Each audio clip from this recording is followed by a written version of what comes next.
कराची में मैट्रिक के बाद इंटर के इम्तिहानात में नकल माफिया सरगर्म हो गई है। पहले ही दिन पर्चा आउट हो गया। चेयरमैन इंटर बोर्ड ने पर्चा आउट होने का नोटिस लेकर जिम्मेदारान के खिलाफ कार्रवाई का ऐलान कर दिया। सैयद वसीम मजीद बताएंगे।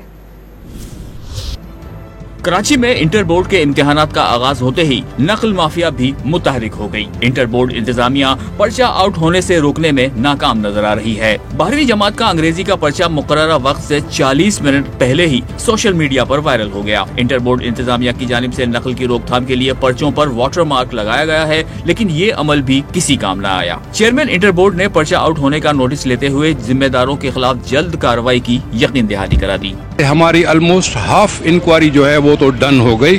बाकी जो एक्शन का काम है उसके लिए प्रोसीजर वो अडॉप्ट कर दिया गया है। सेंटर विजिलेंस टीम्स जो सुपर विजिलेंस जो हमारे सीनियर तरीन प्रोफेसर पे मुश्तमिल हैं उनको हमने वहाँ पे भिजवा दिया है।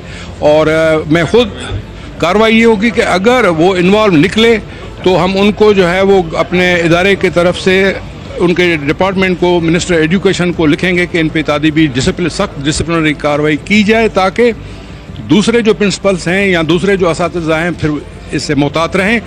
इससे कबल मैट्रिक के इम्तिहानात में नकल माफिया का राज बरकरार रहा और पर्चे आउट होना मामूल बन गए थे।